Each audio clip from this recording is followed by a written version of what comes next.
ഉൽപാദന പ്രക്രിയയിൽ ഹ്രസ്വകാലവും ദീർഘകാലവും വേർതിരിച്ചിരിക്കുക, long run and short run. നമ്മൾ കണ്ടിട്ടുണ്ടായിരിക്കും ഒരുപാട് ഉൽപാദന സ്ഥാപനങ്ങൾ വിവിധ തരത്തിലുള്ള സാധനങ്ങൾ ഉൽപ്പാദിപ്പിക്കുന്നുണ്ട്. എന്നാൽ ഇവര് ഉൽപ്പാദിപ്പിക്കുന്ന കാലയളവിനെ നമുക്ക് ഹ്രസ്വകാലം എന്നും ദീർഘകാലം എന്നും എന്നിങ്ങനെ രണ്ടായിട്ട് തരംതിരിക്കാം. എന്നാൽ ഈ രണ്ടായി തരം തിരിക്കുന്നത് എങ്ങനെയെന്ന് വെച്ച് കഴിഞ്ഞാൽ ഇവര് ഉപയോഗിക്കുന്ന അസംസ്കൃത വസ്തുക്കൾ ഉപയോഗിച്ച് ഉൽപ്പാദിപ്പിക്കുമ്പോൾ ആ അസംസ്കൃത വസ്തുക്കളുടെ അളവിൽ മാറ്റം വരുത്താൻ കഴിയുന്നതിനനുസരിച്ചാണ് നമ്മൾ കാലയളവിനെ രണ്ടായിട്ട് തരംതിരിക്കുന്നത്. ഇപ്പൊ നമ്മൾ അസംസ്കൃത വസ്തുക്കൾ ഉപയോഗിച്ച് ഉൽപ്പാദിപ്പിക്കുമ്പോൾ ഈ അസംസ്കൃത വസ്തുക്കളുടെ അളവിൽ ചിലപ്പോൾ മാറ്റം വരുത്താൻ കഴിയുന്നതുണ്ട്, കഴിയാത്തതുണ്ട്. എന്നാൽ ഒരുപാട് കാലം വെച്ച് അല്ലെങ്കിൽ ദീർഘകാലമാണെങ്കിൽ എല്ലാത്തിനും അളവിലും നമുക്ക് മാറ്റം വരുത്താൻ വേണ്ടി സാധിക്കും. എന്നാൽ ചുരുങ്ങിയ കാലത്ത് എല്ലാത്തിനും അളവിൽ മാറ്റം വരുത്താൻ വേണ്ടി സാധിക്കില്ല. അപ്പം ഈ മാറ്റം വരുത്താൻ കഴിയാത്തതിന്റെ കാലയളവിനനുസരിച്ച് നമുക്ക് ഹ്രസ്വകാലമെന്നും എല്ലാത്തിന്റെ അളവിൽ മാറ്റം വരുത്താൻ കഴിയാത്തതിന് നമ്മൾ ദീർഘകാലം എന്നിങ്ങനെ രണ്ടായിട്ട് തരംതിരിക്കാം. ഉൽപ്പന്നത്തിന് അളവിൽ മാറ്റം വരുത്താൻ ഒരു ഉൽപാദകന് എല്ലാ നിവേശങ്ങളും മാറ്റം വരുത്താൻ കഴിയാത്ത കാലയളവിനെ ഹ്രസ്വകാലയളവ് എന്ന് വിളിക്കുന്നു. അതായത് ഹ്രസ്വകാലത്തിൽ ഈ ചുരുങ്ങിയ കാലത്ത് എല്ലാത്തിന്റെ അളവിൽ നമുക്ക് മാറ്റം വരുത്താൻ വേണ്ടി സാധിക്കില്ല. ഏതിലാണ്? നിവേശങ്ങൾ അല്ലെങ്കിൽ അസംസ്കൃത വസ്തുക്കൾ. അപ്പം എല്ലാത്തിന്റെ അളവിൽ നമുക്ക് മാറ്റം വരുത്താൻ വേണ്ടി സാധിക്കില്ല. എന്നാൽ മാറ്റം വരുത്താൻ കഴിയുന്നതുണ്ട്. ഇപ്പം താൽക്കാലിക ജീവനക്കാരുടെ എണ്ണം, താൽക്കാലിക ജീവനക്കാരുടെ ശമ്പളം, വൈദ്യുതിയുടെ അളവ്, അല്ലെങ്കിൽ എന്താണ് ഉൽപ്പന്നത്തിന്റെ അളവ് അല്ലെങ്കിൽ ഉൽപാദനത്തിന്റെ അളവിലൊക്കെ നമുക്ക് എന്താണ് ചെറിയ തോതിൽ മാറ്റം വരുത്താൻ വേണ്ടി സാധിക്കുകയാണെങ്കിൽ ആ കാലയളവിനെ നമ്മൾ ഹ്രസ്വകാലം എന്ന് വിളിക്കും. എന്നാൽ ഹ്രസ്വകാലത്ത് നിവേശങ്ങൾ രണ്ടായിട്ട് തരംതിരിക്കാം: വിഭേദക നിവേശങ്ങളെന്നും സ്ഥിര നിവേശങ്ങളെന്നും. Variable input and fixed input. വിഭേദക നിവേശങ്ങൾ എന്ന് പറഞ്ഞ ആ വേരിയബിൾ ഇൻപുട്സ് എന്ന് പറഞ്ഞു കഴിഞ്ഞാൽ മാറ്റം വരുത്താൻ കഴിയുന്ന നിവേശങ്ങളാണ്. എക്സാമിന് ചോദിക്കാൻ സാധ്യതയുണ്ട് വിഭേദക നിവേശങ്ങൾ എന്താണെന്ന് അല്ലെങ്കിൽ സ്ഥിര നിവേശങ്ങൾ എന്താണെന്നും. സ്ഥിര നിവേശങ്ങൾ എന്ന് പറഞ്ഞാൽ ഹ്രസ്വകാലത്ത് മാറ്റം വരുത്താൻ കഴിയാത്ത നിവേശങ്ങളെ സ്ഥിര നിവേശങ്ങൾ എന്ന് വിളിക്കും. ഇപ്പം സ്ഥിരം ജീവനക്കാര്, അതുപോലെ സ്ഥിരം ജീവനക്കാരുടെ ശമ്പളം, അതുപോലെ എന്താണ് ബിൽഡിങ്ങിന്റെ അളവ്, യന്ത്രങ്ങളുടെ അളവ്, ഇതിലൊന്നും നമുക്ക് പെട്ടെന്ന് മാറ്റം വരുത്താൻ വേണ്ടി സാധിക്കില്ല. അതുകൊണ്ട് ഹ്രസ്വകാലത്ത് മാറ്റം വരുത്താൻ കഴിയാത്ത നിവേശങ്ങളെ സ്ഥിര നിവേശങ്ങൾ എന്ന് വിളിക്കും. അതിന് എക്സാമ്പിൾ ആണ് ഇപ്പൊ ഞാൻ ഇവിടെ പറഞ്ഞിട്ടുള്ളത്. ഇനി ദീർഘകാലം എന്ന് പറഞ്ഞു കഴിഞ്ഞാലോ ഉൽപ്പന്നത്തിന്റെ അളവിൽ മാറ്റം വരുത്താൻ ഒരു ഉൽപാദകന് എല്ലാ നിവേശങ്ങളും മാറ്റം വരുത്താൻ കഴിയുന്ന കാലയളവിന് ദീർഘകാലയളവ് എന്ന് വിളിക്കും. അതായത് 1 വർഷം അല്ലെങ്കിൽ 2 വർഷം അല്ലെങ്കിൽ 10 വർഷം ഇങ്ങനെ ആവാം അല്ലെ. അതായത് കൂടുതൽ ദിവസം അല്ലെങ്കിൽ കൂടുതൽ കാലാണ്. ഇതിനാണ് നമ്മൾ ദീർഘകാലയളവ് എന്ന് വിളിക്കുക. ദീർഘകാലയളവിൽ അവിടെ വിഭേദക നിവേശങ്ങളോ സ്ഥിര നിവേശങ്ങളോ എന്നോ എന്നിങ്ങനെ വ്യത്യാസമില്ല.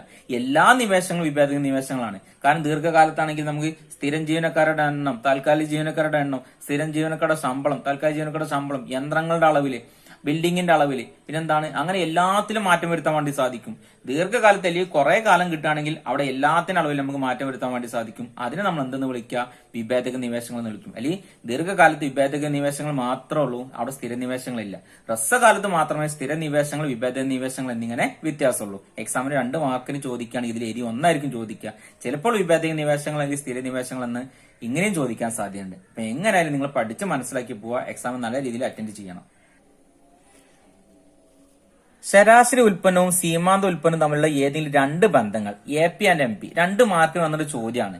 എ പി എം പി തമ്മിലുള്ള 2 ബന്ധങ്ങൾ ഇതാൻ വേണ്ടി average product and marginal product. ചിലപ്പോൾ ഇത് 3 മാർക്കിന് 4 മാർക്കിനൊക്കെ വരാറുണ്ട്.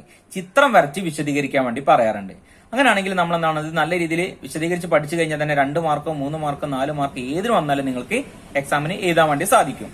അപ്പം എ പി എം പിയും തമ്മിലുള്ള ബന്ധം നമ്മൾ 3ാമത്തെ ചാപ്റ്ററിൽ പ്രൊഡക്ഷൻ ആൻഡ് കോസ്റ്റ്, ഉൽപാദനവും ചെലവും നമ്മൾ പഠിച്ചിട്ടുണ്ട്. അവിടെ total product, average product, margin product എന്നതിനെ കുറിച്ചൊക്കെ നമ്മൾ പഠിച്ചിട്ടുണ്ട്. ഇപ്പൊ ഞാനിവിടെ ആദ്യം തന്നെ ചിത്രം വരച്ചിട്ടുണ്ട്. കാരണം ഇത് പെട്ടെന്ന് മനസ്സിലാവാൻ വേണ്ടിയാണ് ഇവിടെ ചിത്രം കൊടുത്തിട്ടുള്ളത്. അപ്പം ഇവിടെ എം പി കർവ് ഞാൻ വരച്ചിട്ടുണ്ട്, അതുപോലെ എ പി കർവും വരച്ചിട്ടുണ്ട്. എം പി കർവും എ പി കർവും വരച്ചിട്ട് നമുക്ക് ഇതിന്റെ ബന്ധം പെട്ടെന്ന് കാണാവുന്നതാണ്. അപ്പൊ നിങ്ങൾ നോക്കിക്കഴിഞ്ഞാൽ ആദ്യം എം പി ആണ് കൂടുതൽ, എം പി ആദ്യം ഉയരാണ് ചെയ്യുക. എന്നാൽ എ പി എം പിയേക്കാൾ കുറവാണ് കാണിച്ചിരിക്കുന്നത്. എന്നാൽ ഇവിടെ എ പി മിനിമം അല്ലെങ്കിൽ മാക്സിമം പോയിന്റിലേക്ക് എത്തിക്കഴിഞ്ഞപ്പം എം പി എ പിയും തുല്യമായിട്ടുണ്ട്. പിന്നെ കുറയാൻ തുടങ്ങിയപ്പോഴോ എ പി കുറയുണ്ട്, എന്നാൽ എ പി കുറവാണ് എം പി. അപ്പം ഇതാണ് നിങ്ങൾ എഴുതേണ്ടത്. അപ്പൊ നിങ്ങൾ എന്താണ് ചോദിച്ചത്, ഇവിടെ തമ്മിലുള്ള ബന്ധം ചോദിച്ചു കഴിഞ്ഞാൽ എ പി എത്രത്തോളം വർദ്ധിച്ചു കൊണ്ടിരിക്കുന്നോ അതുവരെ എ പിയേക്കാൾ കൂടുതലാണ് എം പി. നിങ്ങൾ നോക്കിക്കഴിഞ്ഞാൽ കാണാൻ സാധിക്കും ഇവിടെ എ പി കർവ് താഴത്തു കൂടെയാണ് പോകുന്നത്, എം പി കർവ് മുകളിലാണ്. അപ്പൊ എ പി എത്രത്തോളം ഇവിടെ വരെ വർദ്ധിക്കുന്നുണ്ട്, ഇതുവരെ വർദ്ധിക്കുന്നതനുസരിച്ച് എ പിയേക്കാൾ കൂടുതലാണ് M P. M P more than A P. A P maximum പോയിന്റിലേക്ക് എത്തുമ്പോൾ, ഏറ്റവും ഉയർന്ന പോയിന്റിലേക്ക് എത്തുമ്പോൾ, ഇതാണ് എ പിയുടെ ഏറ്റവും മാക്സിമം പോയിന്റ്, ഏറ്റവും ഉയർന്ന പോയിന്റ്. ആ സമയമായപ്പോൾ എ പി എം പിയും തുല്യമായിട്ടുണ്ട്. കാരണം എന്താണ്, M P curve A P എന്താണ് പിന്നെ മുകളിൽ നിന്ന് താഴത്തേക്ക് വരികയാണ്. ഈ പോയിന്റ് കൂടെയാണ് കടന്നു വരുന്നത്. ഈ പോയിന്റ് എന്ന് പറഞ്ഞു കഴിഞ്ഞാൽ എ പിയുടെ ഏറ്റവും പരമാവധി പോയിന്റ് ആണ്. അപ്പോൾ എം പിയും തുല്യമാണ്. എ പി പരമാവധി ആകുമ്പോൾ എം പിയും തുല്യമാണ്. എ പി കുറയാൻ തുടങ്ങുമ്പോഴോ എ പിയേക്കാൾ കുറവായിരിക്കും എം പി. കാരണം എ പി കുറയുണ്ട്, എന്നാൽ അതിനേക്കാൾ താഴത്തു കൂടെയാണ് ആര് കടന്നു പോണ്? എം പി കർവ് കടന്നു പോണ്. അപ്പം എ പി കുറയാൻ തുടങ്ങുമ്പോൾ എ പിയേക്കാൾ കുറവായിരിക്കും എം പി. ഇനി എക്സാമിന് ചിലപ്പോൾ കൂടുതൽ പോയിന്റ് ചെയ്താൻ വേണ്ടി പറഞ്ഞു കഴിഞ്ഞാൽ നിങ്ങൾ ചോദിച്ചു കഴിഞ്ഞാൽ എന്ത് ഇതാവുന്നതാണ്? എ പി ഒരിക്കലും പൂജ്യമോ നെഗറ്റീവോ ആകുകയില്ല. എം പി പൂജ്യവും നെഗറ്റീവ് ആകും. കാരണം എം പി ഇവിടെ നിന്ന് താഴത്തേക്ക് കടന്നു പോകാൻ സാധ്യത ഉണ്ട്, അല്ലെങ്കിൽ ഇവിടെ നിന്ന് ഇങ്ങോട്ട് കടന്നു പോകും. ഇതൊക്കെ നമ്മൾ മുമ്പ് A P T P M P എന്നുള്ളതൊക്കെ നമ്മൾ പഠിച്ചിട്ടുള്ളതാണ്.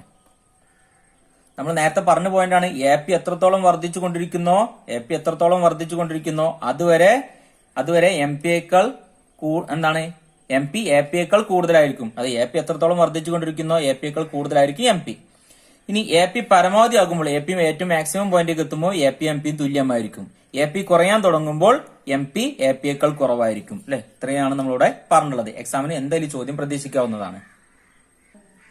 സീമാന്ത ഉപഭോഗ പ്രവണത എന്നതുകൊണ്ട് അർത്ഥമാക്കുന്നത് എം പി സി അഥവാ മാർജിനൽ പ്രൊപ്പൻസിറ്റി ടു കൺസ്യൂം. എക്സാമിന് ചിലപ്പോൾ സീമാന്ത സമ്പാദ്യ പ്രവണതയും ചോദിക്കാൻ സാധ്യതയുണ്ട്. എന്താണ് സീമാന്ത ഉപഭോഗ പ്രവണതയും സമ്പാദ്യ പ്രവണതയും തമ്മിലുള്ള ബന്ധം, അല്ലെങ്കിൽ ഇവ തമ്മിൽ എന്താണെന്ന് ചോദിക്കും. ഉപഭോഗത്തിന് ചെലവഴിച്ച വരുമാനത്തിന്റെ അനുപാതത്തെ സീമാന്ത ഉപഭോഗ പ്രവണത എന്ന് പറയുന്നു. അതായത് ഒരു വ്യക്തി അയാളുടെ വരുമാനത്തിൽ നിന്ന് എത്ര ഭാഗം ഉപയോഗിച്ചു, അല്ലെങ്കിൽ വരുമാനം കൂടുമ്പോൾ എത്രത്തോളം കൂടി, വരുമാനം കുറയുമ്പോൾ എത്രത്തോളം ഉപഭോഗം കുറഞ്ഞു, ഇതിനാണ് നമ്മൾ എന്ത് പറയും? എം പി സി എന്ന് പറയുന്നത്. ഒരു വ്യക്തിന്റെ വരുമാനം കൂടുന്നതനുസരിച്ച് ഉപഭോഗം കൂടുകയാണെങ്കിൽ അതിന് സീമാന്ത ഉപഭോഗ പ്രവണത എന്ന് പറയും. കാരണം നമുക്ക് സാധനങ്ങൾ കൂടുതൽ വാങ്ങാനുള്ള താല്പര്യം കൂടുകയാണ്. എന്നാൽ വ്യക്തിന്റെ വരുമാനം കുറയുമ്പോഴോ ഉപഭോഗം കുറയും ചെയ്യും. അപ്പൊ സാധനം വാങ്ങാനുള്ള താല്പര്യം കുറയുകയും ചെയ്യും. അപ്പം ഒരു വ്യക്തി അയാളുടെ വരുമാനത്തിന്റെ മാറ്റത്തിനനുസരിച്ച് അയാൾ സാധനം വാങ്ങാൻ തയ്യാറാവുകയാണ്. വരുമാനം കൂടുമ്പോൾ ഉപഭോഗം കൂടുകയും വരുമാനം കുറയുമ്പോൾ ഉപഭോഗം കുറയുകയും ചെയ്യുകയാണെങ്കിൽ അതിന് സീമാന്ത ഉപഭോഗ പ്രവണത എന്ന് പറയും. എന്നാൽ സീമാന്ത സമ്പാദ്യ പ്രവണത എന്ന് പറഞ്ഞു കഴിഞ്ഞാലോ വരുമാനം കൂടുമ്പോൾ സമ്പാദ്യം കൂടും, വരുമാനം കുറയുമ്പോൾ സമ്പാദ്യം കുറയുകയും ചെയ്യും. ഇതിനെ നമ്മൾ സീമാന്ത സമ്പാദ്യ പ്രവണത അഥവാ മാർജിനൽ പ്രൊപ്പൻസിറ്റി ടു സേവ് എന്ന് പറയും. ഇനി എക്സാമിന് ചിലപ്പോൾ എം പി സി ഒരു മാർക്കിനൊക്കെ ചോദിക്കും എം പി സി കണ്ടെത്താനുള്ള equation. M P C equal to delta C by delta Y. അതായത് ചേഞ്ച് ഇൻ വൈ വരുമാനത്തിലെ മാറ്റം, ചേഞ്ച് ഇൻ സി ഉപഭോഗത്തിലെ മാറ്റം, വരുമാനത്തിലെ മാറ്റത്തിനനുസരിച്ച് ഉപഭോഗത്തിൽ മാറ്റം ഉണ്ടാകും. M P S marginal propensity save സീമാന്ത സമ്പാദ്യ പ്രവണത delta S by delta Y. വരുമാനത്തിലെ മാറ്റത്തിനനുസരിച്ച് സമ്പാദ്യത്തിലെ മാറ്റം ഉണ്ടാവും. ഡെൽറ്റ എന്ന് പറഞ്ഞാൽ ചേഞ്ചില് മാറ്റത്തെയാണ്. ഇപ്പൊ ഡെൽറ്റ എസ് ഡെൽറ്റ വൈ വരുമാനത്തിലെ മാറ്റത്തിനനുസരിച്ച് സമ്പാദ്യത്തിൽ മാറ്റം ഉണ്ടാവും. ഇനി ചിലപ്പോൾ ഒരു മാർക്കിന് എക്സാമിന് അതുപോലെ ചോദിക്കാറുണ്ട്. M P C M P എസും കൂടി കൂട്ടിക്കഴിഞ്ഞാൽ more than 1 less than 1 0 equal to 1. M P C plus M P S equal to എന്തായിരിക്കും? 1 ആയിരിക്കും. എക്സാമിന് എന്തായാലും ഇങ്ങനത്തെ ഒരു ചോദ്യം നമുക്ക് പ്രതീക്ഷിക്കാവുന്നതാണ്. ഇനി ചിലപ്പോൾ നിങ്ങളോട് പറയും എം പി സി കണ്ടെത്താൻ വേണ്ടി പറയും. എം പി സി കണ്ടെത്താൻ വേണ്ടി പറഞ്ഞു കഴിഞ്ഞാൽ നമ്മൾ എന്ത് ചെയ്താൽ മതി? എം പി സിനെ നിലനിർത്തിക്കൊണ്ട് എം പി എസിന് അപ്പുറത്ത് കൊണ്ടുപോകാം. അപ്പോൾ അവിടെ പ്ലസ് വരുമ്പോൾ ഇങ്ങോട്ട് വരുമ്പോൾ എന്തായി മാറും? മൈനസ് ആയി. M P C equal to 1 minus M P S. ഇനി എം പി എസ് കണ്ടെത്താൻ വേണ്ടി പറഞ്ഞു കഴിഞ്ഞാലോ എം പി സിനെ അങ്ങോട്ട് കൊണ്ടുപോയാൽ മതി. അപ്പൊ 1 നിന്ന് എം പി സി കുറച്ചാൽ മതി. അപ്പൊ നിങ്ങൾ മനസ്സിലാക്കേണ്ടത് എം പി സിയും എം പി എസും കൂടി കൂട്ടിക്കഴിഞ്ഞാൽ എപ്പോഴും 1 കിട്ടുക, അല്ലെ? അപ്പൊ ചിലപ്പോൾ എക്സാം ചോദിക്കാറുണ്ട് എം പി സി 0.4 തന്നിട്ടുണ്ട്. അങ്ങനെയാണെങ്കിൽ എം പി എസ് കണ്ടെത്തൽ എങ്ങനെയാണെന്ന് ചോദിക്കും. അപ്പൊ എം പി എസ് കണ്ടെത്താൻ വേണ്ടി നിങ്ങൾ എന്ത് ചെയ്താൽ മതി? 1 നിന്ന് 0.4 കുറച്ചാൽ മതി. അപ്പൊ നമുക്ക് എന്ത് കിട്ടും? 0.6 എന്ന് കിട്ടും. അപ്പൊ ഇതുപോലെ ചിലപ്പം എം പി എസ് ആയിരിക്കും 0.5 എന്നൊക്കെ ആയിരിക്കും തരിക. അപ്പൊ എം പി സി കണ്ടെത്താൻ വേണ്ടി 1 നിന്ന് ആ 0.5 കുറച്ചാൽ മതി. അപ്പം ചോദ്യം എങ്ങനെയും ചോദിക്കാൻ സാധ്യതയുണ്ട്. നല്ല ഇതിൽ പഠിച്ചിട്ട് എക്സാം അറ്റൻഡ് ചെയ്യാൻ വേണ്ടി ശ്രമിക്കണം. അന്തരാള വസ്തുക്കൾ എന്നാൽ എന്ത്? ഒരു ഉദാഹരണം എഴുതുക. Intermediate good. എക്സാമിന് 2 മാർക്കിന് ആവർത്തിച്ച് ചോദിക്കുന്ന ഒരു ചോദ്യമാണ്. ചിലപ്പോൾ ഇതിന് ഉപഭോഗ വസ്തുക്കൾ ചോദിക്കാറുണ്ട്, ചിലപ്പോൾ മൂലധന വസ്തുക്കളൊക്കെ ചോദിക്കാറുണ്ട്. ഇതിൽ ഏറ്റവും കൂടുതൽ കണ്ടുവരുന്നുള്ളത് ഏതാണ്? അന്തരാള വസ്തുക്കൾ എന്താണെന്ന് ചോദിച്ചിട്ടുള്ളത്. അന്തരാള വസ്തുക്കൾ അഥവാ ഇന്റർമീഡിയറ്റ് ഗുഡ് എന്ന് പറഞ്ഞാൽ ഒരിക്കൽ നിർമ്മിച്ചു കഴിഞ്ഞതും എന്നാൽ മറ്റൊന്നിന്റെ ഉൽപാദന പ്രക്രിയക്ക് ഉപയോഗിക്കുന്നതുമായിട്ടുള്ള വസ്തുക്കളെയാണ് നമ്മൾ എന്തെന്ന് പറയാ? ഇന്റർമീഡിയറ്റ് ഗുഡ് അഥവാ അന്തരാള വസ്തുക്കൾ എന്ന് പറയുന്നത്. മറ്റൊരു സാധനത്തിന്റെ ഉൽപാദനത്തിന് വേണ്ടി ഉൽപാദന പ്രക്രിയയിൽ ഉപയോഗിക്കുന്ന വസ്തുക്കളെയാണ് അന്തരാള വസ്തുക്കൾ അഥവാ അന്തരാള ഉൽപ്പന്നങ്ങൾ എന്ന് പറയുന്നത്. അപ്പം ഒരിക്കൽ നിർമ്മിച്ചു കഴിഞ്ഞ വസ്തുക്കൾ, ഇപ്പൊ സിമെന്റ് കടക്കാർ നിർമ്മിച്ചാൽ സിമെന്റ് കമ്പനിക്കാർ നിർമ്മിച്ചതാണ്. കമ്പി ഒരു കമ്പനി നിർമ്മിച്ചതാണ്. ഇഷ്ടിക മറ്റൊരു കമ്പനി നിർമ്മിച്ചതാണ്. എന്നാൽ ഇതൊക്കെ വീട് ഉപയോഗിക്കാൻ വേണ്ടി വീടുണ്ടാക്കാൻ വേണ്ടി ഉപയോഗിക്കാറുണ്ട്. അപ്പം അങ്ങനെയാണെങ്കിൽ ഇതൊക്കെ ഇന്റർമീഡിയറ്റ് ഗുഡ് അഥവാ അന്തരാള വസ്തുക്കളാണ്, അല്ലെങ്കിൽ അന്തരാള ഉൽപ്പന്നങ്ങളാണ്. ഡ്രസ്സ് ഉണ്ടാക്കാൻ വേണ്ടി നൂല് ഉപയോഗിക്കും. വീടുണ്ടാക്കാൻ വേണ്ടി സിമെന്റ് ഉപയോഗിക്കാറുണ്ട്. അതുപോലെ കാർ ഉണ്ടാക്കാൻ വേണ്ടി നമ്മൾ ഇരുമ്പ് മറ്റും ഉപയോഗിക്കാറുണ്ട്. അപ്പം ഇതൊക്കെ ഇന്റർമീഡിയറ്റ് ഗുഡുകൾക്ക് ഉദാഹരണമാണ്. അപ്പം എക്സാമിന് ചോദിക്കുമ്പോൾ നല്ല രീതിയിൽ എഴുതണം. അപ്പൊ ഇന്റർമീഡിയറ്റ് ഗുഡ് അഥവാ അന്തരാള ഉൽപ്പന്നങ്ങളെ അന്തരാള വസ്തുക്കൾ എന്ന് പറഞ്ഞാൽ ഒരിക്കൽ നിർമ്മിച്ചു കഴിഞ്ഞതും മറ്റൊരു വസ്തുവിന്റെ ഉൽപാദനത്തിന് വേണ്ടി ഉപയോഗിക്കുന്ന വസ്തുക്കളെയാണ് നമ്മൾ ഇന്റർമീഡിയറ്റ് ഗുഡ് അഥവാ അന്തരാള ഉൽപ്പന്നങ്ങൾ എന്ന് പറയുന്നത്.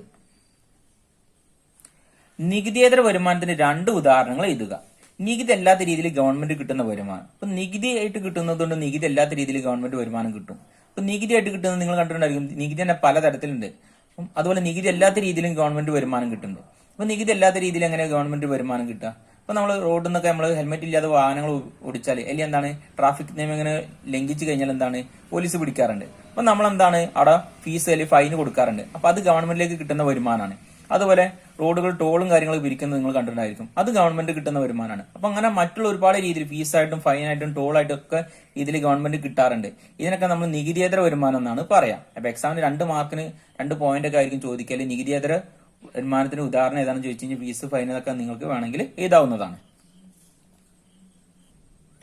സ്ഥൂല സാമ്പത്തിക ശാസ്ത്രത്തിന്റെ വീക്ഷണത്തിലുള്ള പ്രധാന 4 മേഖലകൾ ഏതെല്ലാം? ഒരു സമ്പദ് വ്യവസ്ഥ സ്വാധീനിക്കുന്ന അല്ലെങ്കിൽ സ്ഥൂല സാമ്പത്തിക ശാസ്ത്രത്തിൽ പറഞ്ഞിട്ടുള്ള ഒരു സമ്പദ് വ്യവസ്ഥയുടെ പ്രധാനമായിട്ടുള്ള 4 മേഖലകൾ. എക്സാമിന് 2 മാർക്കിനാണെങ്കിൽ 4 പോയിന്റ് മാത്രം എഴുതിയാൽ മതി. എന്നാൽ 5 മാർക്കിന് അല്ലെങ്കിൽ 4 മാർക്കിന് ചോദിക്കുകയാണെങ്കിൽ ഇവ ഓരോന്നും നമ്മൾ വിശദീകരിക്കേണ്ടതായിട്ടുണ്ട്. അപ്പോൾ ഒരു സമ്പദ് വ്യവസ്ഥയെ സ്വാധീനിക്കുന്ന പ്രധാനമായിട്ടുള്ള 4 മേഖലകളാണ്. 1 സ്ഥാപനങ്ങൾ, 2 ഗാർഹിക മേഖല, 3 ഗവൺമെന്റ്, 4 ബാഹ്യ മേഖല. അപ്പം ഇവ എങ്ങനെയാണ് ഇവക്ക് സ്വാധീനിക്കുന്നതാണ് ചോദിക്കുന്നത്. 2 മാർക്കാണെങ്കിൽ ഈ 4 പോയിന്റ് മാത്രം എഴുതിയാൽ മതി. അപ്പൊ ഒന്നാമത്തെ സ്ഥാപനങ്ങൾ എന്ന് പറഞ്ഞാൽ ഒരു സമ്പദ് വ്യവസ്ഥയുടെ പ്രധാനമായിട്ടുള്ള ഒരു ഘടകമാണ്. ഇതിൽ ഒരു നെടുന്തൂണാണെന്ന് നമുക്ക് പറയാവുന്നതാണ്. രാജ്യത്ത് ഒരുപാട് സ്ഥാപനങ്ങൾ നമ്മൾ കണ്ടിട്ടുണ്ടായിരിക്കും. അവരെല്ലാം സാധനങ്ങൾ ഉൽപ്പാദിപ്പിക്കുകയും ജനങ്ങൾക്ക് വിതരണം ചെയ്യുകയും ചെയ്യും. അതുപോലെ തന്നെ ജനങ്ങൾക്ക് ആവശ്യമുള്ള തൊഴിലവസരങ്ങൾ സൃഷ്ടിക്കുകയൊക്കെ ചെയ്യും. അപ്പൊ രാജ്യത്തിന് ആവശ്യമുള്ള സാധനങ്ങൾ വിതരണം ചെയ്യുകയും ജനങ്ങൾക്ക് തൊഴിലവസരങ്ങൾ സൃഷ്ടിക്കുകയും ജനങ്ങൾക്ക് വരുമാനമുള്ള ഒരു മാർഗമായി മാറുകയൊക്കെ ചെയ്യാറുണ്ട്. സംരംഭകർ അഥവാ സ്ഥാപനങ്ങൾ മുതലാളിത്ത സംവിധാനത്തിന്റെ നെടുന്തൂണുകളിൽ ഒന്നാണ്. അവർ സമ്പത്തുണ്ടാക്കുന്നു, തൊഴിലവസരങ്ങൾ സൃഷ്ടിക്കുന്നു, ഗവൺമെന്റ് നികുതി അടയ്ക്കുന്നു. അങ്ങനെ സാമ്പത്തിക വളർച്ചയിലും വികസനത്തിലും നിർണായകമായിട്ടുള്ള പങ്ക് വഹിക്കുന്നുണ്ട്. അപ്പൊ രാജ്യത്തിന് ഇവർ ഉൽപ്പാദിപ്പിച്ച് അവർക്ക് കിട്ടുന്ന വരുമാനത്തിന്റെ ഒരു നിശ്ചിത ഭാഗം ഗവൺമെന്റിലേക്ക് നികുതിയായിട്ട് അടക്കും. അപ്പൊ അത് ഗവൺമെന്റിനെ സംബന്ധിച്ചൊരു വരുമാനമായിട്ട് മാറും. അത് രാജ്യത്തിന്റെ വളർച്ചയ്ക്കും വികസനത്തിനൊക്കെ സ്വാധീനം ചെലുത്താറുണ്ട്. ഇനി രണ്ടാമത്താണ് ഗാർഹിക മേഖല അഥവാ ഹൗസ് ഹോൾഡ്. ഗാർഹിക മേഖല കുടുംബം എന്ന് പറഞ്ഞാൽ ഒരു രാജ്യത്തിന്റെ സമ്പദ്വ്യവസ്ഥയിൽ ഏറ്റവും പ്രധാനമായിട്ടുള്ള ഒരു ഘടകമാണ്. ഒരു രാജ്യത്തിന്റെ വളർച്ചയും വികസനമൊക്കെ തീരുമാനിക്കുന്നതാണ് ആ ഗാർഹിക മേഖലയാണ്. കാരണം ജനങ്ങളുടെ വികസനമാണ് ആ കുടുംബത്തിന് അല്ലെങ്കിൽ രാജ്യത്തിന് വികസനമായി മാറുക. അപ്പൊ ജനങ്ങൾ എന്ത് ചെയ്യും? അവർക്ക് ആവശ്യമുള്ള തൊഴിൽ കണ്ടെത്തുകയും അവർക്ക് ആവശ്യമുള്ള സാധനങ്ങൾ കടയിൽ നിന്നും കമ്പോളത്തിന് പണം കൊടുത്ത് വാങ്ങാറുണ്ട്. ഒരു നിശ്ചിത വരുമാനത്തിന് മുകളിൽ വരുമാനമുള്ളവർ ഗവൺമെന്റിലേക്ക് നികുതി അടക്കാറുണ്ട്. ഇവർ വരുമാനം ഉണ്ടാക്കുന്നത് ആഴ്ചയിലോ അല്ലെങ്കിൽ മാസങ്ങളിലൊക്കെ ആണ്. ഗാർഹിക മേഖല എന്നത് ഒരു വ്യക്തിയോ ഒരു സംഘമോ ആകാം അല്ലെ. കുടുംബങ്ങൾ സമ്പാദിക്കുന്നു, നികുതികൾ അടയ്ക്കുന്നു, ഉപഭോഗ ആവശ്യങ്ങൾക്ക് പണം ചെലവാക്കുന്നു. കുടുംബങ്ങൾ വരുമാനം ഉണ്ടാക്കുന്ന വേതനമായോ ശമ്പളമായോ ഒക്കെ ആവും. അവർക്ക് ആവശ്യമുള്ള അനുസരിച്ചുള്ള എന്താണ് സാധനങ്ങൾ വാങ്ങുകയും ഒക്കെ ചെയ്യും.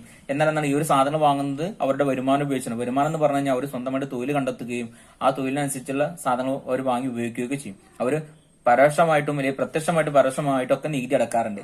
പ്രത്യക്ഷമായിട്ട് എന്ന് പറഞ്ഞു കഴിഞ്ഞാൽ അവർ നികുതി ചുമത്തപ്പെട്ടാൽ ആ നികുതി ഒരു പോയി അടക്കും. എന്നാൽ പരോക്ഷ നികുതി എന്ന് പറഞ്ഞു കഴിഞ്ഞാൽ എന്താണ് ഒരു വ്യക്തി ചുമത്തപ്പെട്ട് കഴിഞ്ഞാൽ അയാളല്ല മറ്റൊരാളാണ് അടക്കുക. അപ്പൊ നമ്മൾ സേവന നികുതി ഒക്കെ അടക്കും. നമ്മൾ കടയിൽ നിന്ന് സാധനങ്ങൾ വാങ്ങുമ്പോഴൊക്കെ അതിനൊരു നിശ്ചിത അമൗണ്ട് നികുതി അടക്കാറുണ്ട്. 3 ഗവൺമെന്റ്. മുതലാളിത്ത സമ്പദ് സാമ്പത്തിക പ്രവർത്തനങ്ങളിൽ ഗവൺമെന്റ് സജീവമായിട്ട് പങ്കാളിയാകുന്നില്ല. ഒരു രാജ്യത്തിന്റെ നിയമപരമായിട്ടുള്ള കാര്യങ്ങളും അല്ലെങ്കിൽ ജനങ്ങളുടെ ക്ഷേമത്തിനു വേണ്ടിയൊക്കെ ഗവൺമെന്റ് ഒരുപാട് പ്രവർത്തനങ്ങൾ നടത്താറുണ്ട്. ഗവൺമെന്റ് സജീവമായി പങ്കാളിയാകുന്നു, എന്നാൽ നിയന്ത്രണാത്മകമായ ഒരു പങ്ക് വഹിക്കുന്നു. നിയമനിർമ്മാണം നടത്തുകയും നടപ്പാക്കുകയും ചെയ്യുന്നു. സാമൂഹിക സാമ്പത്തികമായ അടിസ്ഥാന സൗകര്യം വികസിപ്പിക്കുകയും ചെയ്യും. ഒരു രാജ്യത്തിന്റെ അടിസ്ഥാന റോഡുകൾ, കെട്ടിടങ്ങൾ, സ്കൂളുകൾ, ഹോസ്പിറ്റലുകൾ ഇതൊക്കെ കൊണ്ടുവരികയും ജനങ്ങളുടെ ക്ഷേമത്തിന് വേണ്ടി പ്രവർത്തിക്കുകയും ചെയ്യാറുണ്ട്, ഗവൺമെന്റ് ചെയ്യാറുണ്ട്. അതുപോലെ ഉൽപാദന സ്ഥാപനങ്ങൾ മുഴുവനായിട്ട് അവരുടേതായിട്ടുള്ള നിയന്ത്രണം വിട്ടുകൊടുക്കുന്നില്ല. എന്നാൽ ഒരു നിയന്ത്രണം ആരുടെ കയ്യിലുണ്ടായിരിക്കും? ഗവൺമെന്റ് കയ്യിലുണ്ടായിരിക്കും. കാരണം ഉൽപാദന സ്ഥാപനങ്ങൾ അവർക്ക് തോന്നിയ രീതിയിൽ നികുതി വർദ്ധിപ്പിച്ചു കഴിഞ്ഞാൽ അത് ജനങ്ങളെ വളരെ ദോഷമായിട്ട് ബാധിക്കാറുണ്ട്. ഒരു രാജ്യത്തിന്റെ സമ്പദ്വ്യവസ്ഥ സ്വാധീനിക്കുന്ന 4ാമത്തെ മേഖലയാണ് ബാഹ്യമേഖല. ബാഹ്യമേഖല എങ്ങനെ സ്വാധീനിക്കും നിങ്ങൾക്ക് അറിയാം. ഇപ്പൊ നമ്മൾ ഒരു വിദേശ രാജ്യങ്ങളുമായിട്ട് വ്യാപാര ബന്ധത്തിലുണ്ടായിരിക്കും. അപ്പം അതാണ് അവിടെ കയറ്റുമതി ഇറക്കുമതി ഒക്കെ ഉള്ളതിനാണ് നമ്മൾ ബാഹ്യമേഖല അഥവാ എക്സ്റ്റേണൽ സെക്ടർ എന്ന് പറയുന്നത്. ആധുനിക സമ്പദ് വ്യവസ്ഥകളെല്ലാം തന്നെ തുറന്ന സമ്പദ് വ്യവസ്ഥകളാണ്, അഥവാ ഓപ്പൺ എക്കോണമിയാണ്. അവർ മറ്റുള്ള രാജ്യങ്ങളുമായിട്ട് വ്യാപാര ബന്ധത്തിൽ ഏർപ്പെടും, അല്ലെങ്കിൽ സാമ്പത്തിക ബന്ധം ഉണ്ടായിരിക്കും, കയറ്റുമതി ഉണ്ടായിരിക്കും, ഇറക്കുമതി ഉണ്ടായിരിക്കും. നമ്മളെ നാട്ടിലുള്ള ആളുകൾ വിദേശത്ത് പോയി ജോലി ചെയ്യും, വിദേശികൾ നമ്മളെ നാട്ടിൽ വന്ന് ജോലി ചെയ്യാറുണ്ട്. അതുപോലെ നമ്മളെ നാട്ടിലുള്ള ബാങ്കുകളും അല്ലെങ്കിൽ മറ്റുള്ള സ്ഥാപനങ്ങൾ വിദേശ രാജ്യങ്ങൾ കൊണ്ടുപോയി സ്ഥാപിക്കാറുണ്ട്, അല്ലെങ്കിൽ അവിടെയുള്ള സ്ഥാപനങ്ങൾ നമ്മുടെ രാജ്യത്ത് ഉണ്ടാവാറുണ്ട്. അപ്പൊ ഇങ്ങനെ എല്ലാവിധ വ്യാപാര ബന്ധങ്ങളിലും ഏർപ്പെടാറുണ്ട്. അപ്പം ഇതൊരു രാജ്യം തുറന്ന സമ്പദ് വ്യവസ്ഥ ആണെങ്കിലാണ് ഈ ഒരു ഇതുണ്ടാവുക. അപ്പൊ ബാഹ്യമേഖല എന്ന് പറഞ്ഞു കഴിഞ്ഞാൽ ഇവിടെ കയറ്റുമതി ഇറക്കുമതി ഇങ്ങനെ എല്ലാ രീതിയും ഉണ്ടായിരിക്കും. എങ്കിൽ മാത്രമേ രാജ്യത്തിന് വികസനം ഉണ്ടാവുള്ളൂ. കയറ്റുമതി കൂടുകയും ഇറക്കുമതി കുറയുകയും ചെയ്ത് കഴിഞ്ഞാലാണ് രാജ്യത്തെ സംബന്ധിച്ച് വികസനം ഉണ്ടാവുള്ളൂ. അപ്പം ഒരു രാജ്യത്തിന്റെ സമ്പദ്വ്യവസ്ഥ സ്വാധീനിക്കുന്ന പ്രധാനമായിട്ടുള്ള 4 മേഖലകൾ അല്ലെങ്കിൽ സ്ഥൂല സാമ്പത്തിക ശാസ്ത്രത്തിന്റെ കാഴ്ചപ്പാടിൽ ഒരു രാജ്യത്തിന്റെ സമ്പദ്വ്യവസ്ഥയെ സ്വാധീനിക്കുന്ന 4 മേഖലകൾ നമ്മൾ പറഞ്ഞു കഴിഞ്ഞു. ഒന്നാമത്തെ എന്താണ്? സ്ഥാപനങ്ങള്, ഫേംസ്. രണ്ടാമത്തെ ഹൗസ് ഹോൾഡ് അല്ലെങ്കിൽ കുടുംബങ്ങൾ. മൂന്നാമത് ഗവൺമെന്റ്. നാലാമത് ബാഹ്യ മേഖല അഥവാ എക്സ്റ്റേണൽ സെക്ടർ. എക്സാമിന് 2 മാർക്കാണെങ്കിൽ 4 പോയിന്റ് മാത്രം എഴുതിയാൽ മതി. എന്നാലും 3 മാർക്കോ 4 മാർക്കോ 5 മാർക്കിനൊക്കെ ആണെങ്കിൽ ഇവ ഓരോന്നും നിങ്ങൾ വിവരിക്കേണ്ടതായിട്ട് വരും. എക്സാമിന് 2 മാർക്കിന് 3 മാർക്ക് 4 മാർക്ക് 5 മാർക്കിലൊക്കെ ഏതെങ്കിലും ഒരു ക്വസ്റ്റ്യൻ ഒരു ചോദ്യം നമുക്ക് പ്രതീക്ഷിക്കാവുന്നതാണ്. എക്സാമിന് എന്തായാലും ആവർത്തിച്ച് വരുന്ന ഒരു ചോദ്യമാണ്. സൂക്ഷ്മ സാമ്പത്തിക ശാസ്ത്രവും സ്ഥൂല സാമ്പത്തിക ശാസ്ത്രവും തമ്മിൽ താരതമ്യം ചെയ്യുക. മൈക്രോ എക്കണോമിക്സും മാക്രോ എക്കണോമിക്സും നമ്മൾ പഠിച്ചിട്ടുണ്ട്. എക്കണോമിക്സ് പഠിക്കുമ്പോൾ അല്ലെങ്കിൽ പ്ലസ് 2 എക്കണോമിക്സ് പഠിക്കുമ്പോൾ ആദ്യം തന്നെ മൈക്രോ എക്കണോമിക്സും മാക്രോ എക്കണോമിക്സും തമ്മിലുള്ള താരതമ്യം ചെയ്തുകൊണ്ടാണ് നമ്മൾ പഠിക്കുന്നത്. അപ്പം മൈക്രോ എക്കണോമിക്സ് ആണ് മാക്രോ എക്കണോമിക്സ്. ഇത് 2 രൂപം കൊണ്ടുള്ളത്. Micro economics derived from a Greek word micros. Micro economics എന്ന പദരൂപം കൊണ്ടുള്ളതാണ് മൈക്രോസ് എന്ന ഗ്രീക്ക് വേർഡിൽ നിന്നാണ്. എന്നാൽ മാക്രോ എക്കണോമിക്സ് രൂപം കൊണ്ടതോ മേക്രോസ് എന്ന ഗ്രീക്ക് വേർഡിൽ നിന്നാണ്. ഇത് രണ്ടും ഗ്രീക്ക് വേർഡിൽ നിന്നാണ് രൂപം കൊണ്ടുള്ളത്. എന്നാൽ മാക്രോസും നമ്മൾ വ്യത്യാസം എന്ന് പറഞ്ഞു കഴിഞ്ഞാൽ മൈക്രോ എക്കണോമിക്സ് എന്ന് പറഞ്ഞു കഴിഞ്ഞാൽ സമ്പദ്വ്യവസ്ഥയുടെ വളരെ ചെറിയ ഭാഗങ്ങളെ കുറിച്ച് മാത്രമാണ് പഠിക്കുന്നത്. എന്നാൽ മാക്രോ എക്കണോമിക്സോ സമ്പദ്വ്യവസ്ഥ മൊത്തമായിട്ടാണ് പഠിക്കുന്നത്. അല്ലെങ്കിൽ സമ്പദ്വ്യവസ്ഥയുടെ കൂടുതൽ ഭാഗങ്ങളെ കുറിച്ചാണ് മാക്രോ എക്കണോമിക്സിൽ പഠിക്കുന്നത്. സൂക്ഷ്മം അഥവാ ചെറുത് എന്നർത്ഥം വരുന്ന ഗ്രീക്ക് പദത്തിൽ നിന്നാണ് മൈക്രോ എന്ന വാക്കിന്റെ ഉത്ഭവം. ഒരു സമ്പദ്വ്യവസ്ഥയുടെ ഘടകങ്ങളെ കുറിച്ചോ വ്യക്തിഗത യൂണിറ്റുകളെ കുറിച്ചോ ഉള്ള പഠനമാണ് സൂക്ഷ്മ സാമ്പത്തിക ശാസ്ത്രം. ഒരു സമ്പദ്വ്യവസ്ഥയുടെ വളരെ ചെറിയ ഭാഗങ്ങളെ കുറിച്ച് മാത്രമേ ഇവിടെ പഠിക്കുന്നുള്ളൂ, നമ്മൾ മൈക്രോ എക്കണോമിക്സിൽ പഠിക്കുന്നുള്ളൂ. ഉൽപാദകന്റെ ഉപഭോക്താവിന്റെ പെരുമാറ്റത്തെ കുറിച്ച്, വ്യക്തിഗത ഉൽപ്പന്നത്തിന് വില, പ്രൈസ് ഓഫ് ദി കമ്മോഡിറ്റി, ചോദന സിദ്ധാന്തം എന്ന തിയറി ഓഫ് ഡിമാൻഡ്, ഉൽപാദനവും ചെലവും, പ്രൊഡക്ഷൻ ആൻഡ് കോസ്റ്റ്, ഘടക വില അതായത് എന്താണ് ഫാക്ചർ പ്രൈസ്, സാമ്പത്തിക ക്ഷേമം എന്താണ് എക്കണോമിക് വെൽഫെയർ, വില സിദ്ധാന്തം, പ്രൈസ് തിയറി അല്ലെ, ഇങ്ങനെയുള്ള ഒരുപാട് കാര്യങ്ങളെ കുറിച്ചാണ് നമ്മൾ ഇവിടെ പഠിക്കുന്നത് മൈക്രോ എക്കണോമിക്സിൽ നമ്മൾ പഠിക്കുന്നത്. എന്നാൽ മാക്രോ എക്കണോമിക്സ് എന്ന് പറഞ്ഞു കഴിഞ്ഞാലോ സമ്പദ് വ്യവസ്ഥയുടെ മൊത്തമായിട്ട് അല്ലെങ്കിൽ കൂടുതലായിട്ടുള്ള ഭാഗങ്ങളെ കുറിച്ചാണ് നമ്മൾ മാക്രോ എക്കണോമിക്സിൽ പഠിക്കുന്നത്. സ്ഥൂലം അഥവാ വലുത് എന്നർത്ഥമുള്ള മാക്രോസ് എന്ന ഗ്രീക്ക് പദത്തിൽ നിന്നാണ് മാക്രോ എന്ന പദരൂപം കൊണ്ടുള്ളത്. സമ്പദ് വ്യവസ്ഥയെ മൊത്തമായിട്ട് പഠിക്കുന്ന ശാസ്ത്രശാഖയാണ്. മൊത്തം സാമ്പത്തിക ശാസ്ത്രം വരുമാന സിദ്ധാന്തം എന്നും അറിയപ്പെടുന്നു. എക്കണോമിക്സിന് ചിലപ്പോൾ 1 മാർക്ക് ചോദ്യം വരാറുണ്ട്. മാക്രോ എക്കണോമിക്സ് അറിയപ്പെടുന്ന മറ്റൊരു പേര് എന്താണെന്ന്, വരുമാന സിദ്ധാന്തം എന്നാണ് മാക്രോ എക്കണോമിക്സ് അറിയപ്പെടുന്ന മറ്റൊരു പേര്. അപ്പം എന്തായാലും ഈ ചോദ്യം നമുക്ക് എക്സാമിന് പ്രതീക്ഷിക്കാവുന്നതാണ്. ഇവിടെ പ്രധാനമായിട്ടും നമ്മൾ പഠിക്കുന്നത് ദേശീയ വരുമാനം, നാഷണൽ ഇൻകം, മൊത്തം ചോദനം, അഗ്രിഗേറ്റ് ഡിമാൻഡ്, മൊത്തം പ്രധാനം, അഗ്രിഗേറ്റ് സപ്ലൈ, മൊത്തം തൊഴിൽ, ടോട്ടൽ എംപ്ലോയ്മെന്റ്, പൊതുവില നിലവാരം, അന്താരാഷ്ട്ര വ്യാപാരം, സാമ്പത്തിക വളർച്ച എന്നിങ്ങനെയുള്ള കാര്യങ്ങളെ കുറിച്ചൊക്കെയാണ് നമ്മൾ പഠിക്കുന്നത് അല്ലെ. ഇന്റർനാഷണൽ ട്രേഡ്, എക്കണോമിക് ഗ്രോത്ത് ഇങ്ങനെയുള്ളതിനെ കുറിച്ച് കൂടെ നമ്മൾ പഠിക്കുന്നത് മാക്രോ എക്കണോമിക്സ്. അപ്പൊ മൈക്രോ എക്കണോമിക്സും മാക്രോ എക്കണോമിക്സും തമ്മിലുള്ള വ്യത്യാസം എന്താണെന്ന് നിങ്ങൾക്ക് മനസ്സിലായിട്ടുണ്ടാവും. അല്ലെങ്കിൽ ചിലപ്പോൾ 2 മാർക്കിനൊക്കെ ഒരു 4 പോയിന്റ് എഴുതിയാൽ മതി. എന്നാൽ 4 മാർക്കിന് 5 മാർക്കിനൊക്കെ ആണെങ്കിൽ ഇത് ഓരോന്നും നിങ്ങൾ വിശദീകരിച്ച് വരും. ഇനി ചിലപ്പോൾ ഇതിൽ 4 അല്ലെങ്കിൽ ഒരു 6 എക്സാമ്പിൾ നിങ്ങൾക്ക് തരും. ഇപ്പൊ നമ്മളൊരു ഏകദേശം കുറച്ച് എക്സാമ്പിൾ നമ്മൾ പഠിച്ചിട്ടുണ്ട്. അപ്പം അത് മൈക്രോ എക്കണോമിക്സും മാക്രോ എക്കണോമിക്സും ഏതാണെന്ന് തരംതിരിക്കാൻ വേണ്ടിയും ചോദിക്കാറുണ്ട്. എക്സാമിന് എന്തായാലും ചോദ്യം നിങ്ങൾക്ക് പ്രതീക്ഷിക്കാം. ഒരു ഉൽപാദക യൂണിറ്റിന്റെ പ്രധാന വക്രത്തെ സ്വാധീനിക്കുന്ന ഘടകങ്ങളെ പറ്റി വിവരിക്കുക. എക്സാമിന് ചിലപ്പോൾ ഒരു ഉൽപാദന യൂണിറ്റിന്റെ ചോദന വക്രത്തെ സ്വാധീനിക്കുന്ന ഘടകങ്ങളായിരിക്കും ചോദിക്കുക, അല്ലെങ്കിൽ പ്രധാന വക്രത്തെ സ്വാധീനിക്കുന്ന ഘടകങ്ങളായിരിക്കും ചോദിക്കുക. ഇവിടെ ചോദിച്ചിട്ടുള്ളത് ഒരു ഉൽപാദക യൂണിറ്റിന്റെ പ്രധാന വക്രത്തെ സ്വാധീനിക്കുന്ന ഘടകങ്ങളാണ്. ഒന്നാമത് ഉൽപ്പന്നത്തിന്റെ വില, പ്രൈസ് ഓഫ് ദി കമ്മോഡിറ്റി. 2 ഉൽപാദന സാങ്കേതിക വിദ്യ. 3 നിവേശക വിലകൾ, ഇൻപുട്ട് പ്രൈസ്. അടുത്ത യൂണിറ്റ് ടാക്സ്. ഈ 4 ഘടകങ്ങളാണ് ഒരു സാധനത്തിന്റെ പ്രധാനത്തെ സ്വാധീനിക്കുന്നത്. ഇനി അതുപോലെ ചോദനത്തെ സ്വാധീനിക്കുന്ന ഘടകങ്ങളും ചിലപ്പോൾ എക്സാമിന് ചോദിക്കാറുണ്ട്. ഏതൊക്കെയാണ് ഒരു സാധനത്തിന്റെ ചോദനത്തെ നിർണ്ണയിക്കുന്ന ഘടകങ്ങൾ? 1 സാധനത്തിന്റെ വില, 2 ഉപഭോക്താവിന്റെ വരുമാനം, പിന്നെ അതുപോലെ തന്നെ മറ്റു ബന്ധപ്പെട്ട സാധനങ്ങളുടെ വില, അതുപോലെ തന്നെ 4-മത്തെ എന്താണ് ഉപഭോക്താവിന്റെ അഭിരുചിയും താല്പര്യങ്ങളും. ഈ 4 ഘടകങ്ങളാണ് ഒരു സാധനത്തിന്റെ ചോദനത്തെ നിർണ്ണയിക്കുന്ന ഘടകങ്ങൾ. ചിലപ്പോൾ സാധനത്തിന്റെ ചോദനത്തെ നിർണ്ണയിക്കുന്ന ഘടകങ്ങളായിരിക്കും ചോദിക്കുക, അല്ലെങ്കിൽ പ്രധാനത്തെ നിർണ്ണയിക്കുന്ന ഘടകങ്ങളായിരിക്കും ചോദിക്കുക. ഇവിടെ നമ്മൾ പ്രധാനത്തെ നിർണ്ണയിക്കുന്ന ഘടകങ്ങൾ നമ്മൾ പറഞ്ഞു. ഉൽപ്പന്നത്തിന്റെ വില, ഉൽപാദന സാങ്കേതിക വിദ്യ, നിവേശ വിലകൾ, യൂണിറ്റ് ടാക്സ്. 2 മാർക്കിനാണെങ്കിൽ ഈ 4 പോയിന്റ് മാത്രം എഴുതിയാൽ മതി.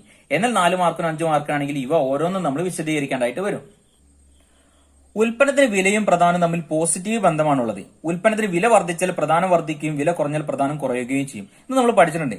സാധനങ്ങൾ വില വർദ്ധിച്ചു കഴിഞ്ഞാൽ ഉൽപാദകനെ സംബന്ധിച്ച് കൂടുതൽ ലാഭം കിട്ടുകയാണ്. അപ്പോൾ കൂടുതൽ സാധനം കമ്പോളത്തിലേക്ക് എത്തിച്ച് കൂടുതൽ വിൽപ്പന നടത്താൻ വേണ്ടി ആഗ്രഹിക്കുകയാണ് ചെയ്യുക. അപ്പൊ വില വർദ്ധിക്കുമ്പോൾ പ്രധാനം വർദ്ധിക്കും, വില കുറഞ്ഞു കഴിഞ്ഞാലോ പ്രധാനം കുറയുകയും ചെയ്യും.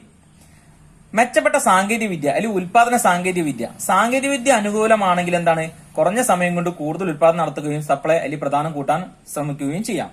മെച്ചപ്പെട്ട സാങ്കേതിക വിദ്യയും നൂതന ആശയങ്ങളും ഉപയോഗിച്ചുകൊണ്ട് ഒരു സ്ഥാപനത്തിന് അതേ അളവ് നിവേശങ്ങളിൽ നിന്ന് കൂടുതൽ ഉൽപ്പന്നങ്ങൾ ഉണ്ടാക്കുവാനോ കുറഞ്ഞ അളവ് നിവേശങ്ങളിൽ നിന്ന് അതേ അളവ് ഉൽപ്പന്നങ്ങൾ ഉണ്ടാക്കാനോ സാധിക്കുന്നു. ടെക്നോളജി മെച്ചപ്പെട്ട് കഴിഞ്ഞാൽ കുറഞ്ഞ സമയം കൊണ്ടോ അല്ലെങ്കിൽ കുറഞ്ഞ അസംസ്കൃത വസ്തുക്കൾ ഉപയോഗിച്ചോ അല്ലെങ്കിൽ കുറഞ്ഞ നിവേശങ്ങൾ ഉപയോഗിച്ചോ കൂടുതൽ സാധനം ഉൽപ്പാദിപ്പിക്കാൻ വേണ്ടി ആർക്ക് സാധിക്കും? ഉൽപാദനം സംബന്ധിച്ച് സാധിക്കും. അങ്ങനെയാണെങ്കിൽ എന്ത് ചെയ്യും? അവിടെ സപ്ലൈ വർദ്ധിക്കാൻ കാരണമാകും, അല്ലെങ്കിൽ പ്രധാനം വർദ്ധിക്കാൻ കാരണമാകും. 3. നിവേശ വില. അസംസ്കൃത വസ്തുക്കളുടെ വില. അസംസ്കൃത വസ്തുക്കളുടെ വില കുറഞ്ഞു കഴിഞ്ഞാൽ ഉൽപാദനം സംബന്ധിച്ച് എന്താണ്?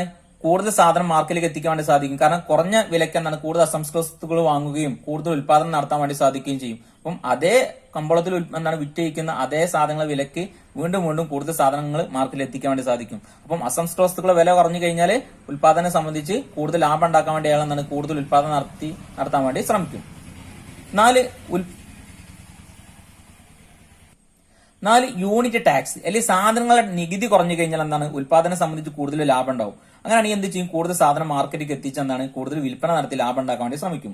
ഉൽപ്പന്നത്തിന് ഓരോ യൂണിറ്റ് ഉൽപ്പാദിപ്പിച്ച് വിൽക്കുമ്പോൾ ഗവൺമെന്റ് ചുമത്തുന്ന നികുതിയാണ് യൂണിറ്റ് ടാക്സ്. ടാക്സ് വർദ്ധിച്ചു കഴിഞ്ഞാൽ പ്രധാനം കുറയും. കാരണം ടാക്സ് വർദ്ധിച്ചു കഴിഞ്ഞാൽ ഉൽപാദനം സംബന്ധിച്ച് നഷ്ടം ഉണ്ടാവുക. അപ്പൊ അയാൾ സപ്ലൈ കുറയ്ക്കാൻ വേണ്ടി ശ്രമിക്കും. എന്നാൽ ടാക്സ് കുറഞ്ഞു കഴിഞ്ഞാലോ ഉൽപാദനം സംബന്ധിച്ച് ആ കുറയുന്ന പൈസയും കൂടി ആൾക്ക് കിട്ടും. അങ്ങനെയാണെങ്കിൽ അയാൾ ഉൽപാദനം കൂട്ടാൻ വേണ്ടി ശ്രമിക്കുകയാണ് ചെയ്യുക. അപ്പോൾ ഒരു സാധനത്തിന്റെ പ്രധാനത്തെ സ്വാധീനിക്കുന്ന ഘടകങ്ങളെ കുറിച്ചാണ് പറഞ്ഞത്. അത് എങ്ങനെ സ്വാധീനിക്കേണ്ടത് നമ്മൾ പറഞ്ഞു കഴിഞ്ഞു. ചുവടെ നൽകിയിരിക്കുന്ന ബഡ്ജറ്റ് ലൈൻ സമവാക്യത്തിൽ നിന്നും വെർട്ടിക്കൽ ഇന്റർസെപ്റ്റ്, ഹൊറിസോണ്ടൽ ഇന്റർസെപ്റ്റ് എന്നിവ കണക്കാക്കുക. എക്സാമിന് ആവർത്തിച്ച് ചോദിക്കുന്ന ഒരു ചോദ്യമാണ്. 5x1 + 2x2 = 20 എന്ന് തന്നിട്ടുണ്ട്. ഇത് ഉപയോഗിച്ചിട്ടാണ് നമ്മൾ വെർട്ടിക്കൽ ഇന്റർസെപ്റ്റും ഹൊറിസോണ്ടൽ ഇന്റർസെപ്റ്റും കണ്ടെത്തേണ്ടത്. അപ്പോൾ ഒരു ബഡ്ജറ്റ് ലൈൻ നിങ്ങൾ കണ്ടിട്ടുണ്ടായിരിക്കും. എങ്ങനെയുണ്ട് ബഡ്ജറ്റ് ലൈന്? ഒരു ബഡ്ജറ്റ് ലൈന് നമ്മൾ x ആക്സും y ആക്സും ഒക്കെ ഉണ്ടായിരിക്കും. ഇതാണ് ഒരു ബഡ്ജറ്റ് ലൈന്. ഇവിടെ x1ന്റെ അളവ് താഴെയും അത് x ആക്സിൽ x1ന്റെ അളവും y ആക്സിൽ നമ്മൾ എന്താണ്? x2ന്റെ അളവുമാണ് കൊടുക്കുന്നത്. എന്നാൽ വെർട്ടിക്കൽ ഇന്റർസെപ്റ്റ് എന്ന് പറഞ്ഞു കഴിഞ്ഞാൽ x2 മാത്രമേ വാങ്ങുന്നുള്ളൂ.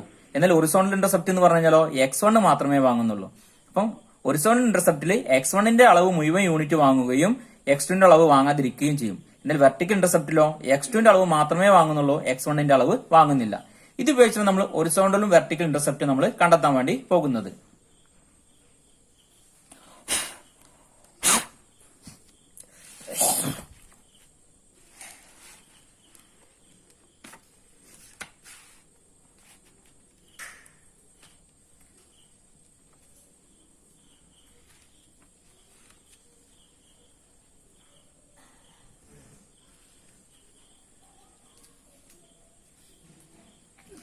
ആദ്യം തന്നെ നമ്മൾ കണ്ടെത്താൻ പോകുന്നത് ഹൊറിസോണ്ടൽ ഇന്റർസെപ്റ്റ് ആണ്. അപ്പൊ നമ്മൾ നേരത്തെ പറഞ്ഞു ഹൊറിസോണ്ടൽ ഇന്റർസെപ്റ്റ് കണ്ടെത്തുമ്പോൾ നമ്മൾ എന്ത് ചെയ്യണം? അവിടെ രണ്ടാമത് സാധനം അഥവാ x2ന്റെ അളവ് നമ്മൾ വാങ്ങുന്നില്ല. അപ്പൊ 5x1 + 2x2 = 20 എന്ന് കൊടുത്തിട്ടുണ്ട്. അങ്ങനെയാണെങ്കിൽ 5x1 + 2x2 അല്ലെ 2 × 0, കാരണം രണ്ടാമത്തെ സാധനം നമ്മൾ വാങ്ങുന്നില്ല. അപ്പൊ 2 × 0 = 20 ആണ് വരുമാനം. അപ്പം ഇനി ഇത് ഉപയോഗിച്ച് നമ്മൾ കണ്ടെത്തുന്നത് 5x1 പ്ലസ് 2 × 0 എന്തായിരിക്കും? 0 തന്നെയായിരിക്കും. അപ്പൊ നമ്മൾ അവിടെ അത് എഴുതേണ്ട ആവശ്യമില്ല. 5x1 = 20. അപ്പം അതുപോലെ തന്നെ നമ്മൾ എന്താണ്? x1ന്റെ അളവ്, അതായത് ഒന്നാമത്തെ സാധനം 5 രൂപയാണെന്ന് പറഞ്ഞു നമ്മൾ എത്ര യൂണിറ്റ് വാങ്ങണമെന്നാണ് നമ്മൾ കണ്ടെത്തേണ്ടത്. അപ്പം അതായത് ഹൊറിസോണ്ടൽ ഇന്റർസെപ്റ്റ് ആണ്. അപ്പൊ x1ന്റെ അളവാണ് നമ്മൾ കണ്ടെത്തേണ്ടത്. അല്ലെങ്കിൽ x1 എത്രയാണ് നമ്മൾ കണ്ടെത്തണം. അപ്പൊ നമ്മൾ എന്ത് ചെയ്യണം? x1നെ ഇവിടെ നിലനിർത്തിക്കൊണ്ട് ഈ 5നെ നമ്മൾ അപ്പുറത്ത് കൊണ്ടുപോകണം. അതായത് 20/5. അങ്ങനെയാണെങ്കിൽ നമുക്ക് എന്ത് കിട്ടും? x1 = 20ൽ 5 എത്ര പ്രാവശ്യം പോകും? 4. അതായത് നമ്മൾ x1ന്റെ അളവ് മാത്രമാണ് വാങ്ങുന്നതെങ്കിൽ നമുക്ക് 4 യൂണിറ്റ് വാങ്ങാൻ വേണ്ടി സാധിക്കും. അതായത് ഹൊറിസോണ്ടൽ ഇന്റർസെപ്റ്റ് എന്തായിരിക്കും? 4 ആയിരിക്കും കിട്ടുക. അപ്പൊ നമ്മൾ ഇവിടെ അങ്ങനെ അടയാളപ്പെടുത്തുമ്പോൾ ഇവിടെ 4 യൂണിറ്റ് അല്ലെ, 0, 1, 2, 3, 4 യൂണിറ്റ് വരെ നമുക്ക് കിട്ടും. അപ്പം രണ്ടാമത്തെ സാധനത്തിന്റെ അളവ് നമ്മൾ വാങ്ങുന്നുണ്ടോ? ഇല്ല. ഇനി നമ്മൾ വെർട്ടിക്കൽ ഇന്റർസെപ്റ്റ് കണ്ടെത്തണം. വെർട്ടിക്കൽ ഇന്റർസെപ്റ്റ് ഇതേ സമവാക്യം തന്നെയാണ്. 5x1 + 2x2 = 20. എന്നാൽ ഇവിടെ നമ്മൾ പറഞ്ഞിട്ടുണ്ട് രണ്ടാമത്തെ സാധനം മാത്രമേ വാങ്ങുന്നുള്ളൂ, ഒന്നാമത്തെ സാധനം നമ്മൾ വാങ്ങുന്നില്ല എന്ന് പറഞ്ഞിട്ടുണ്ട്. അങ്ങനെയാണെങ്കിൽ നമ്മൾ എന്ത് ചെയ്യും? 5 × 0 + 2x2 = 20. ഇപ്പൊ രണ്ടാമത്തെ സാധനം വാങ്ങുന്നില്ല, അവിടെ 0 ആണ്. 5 × 0 എന്തായിരിക്കും? 0 ആയിരിക്കും. അപ്പൊ നമ്മൾ അത് എഴുതേണ്ട ആവശ്യമില്ല.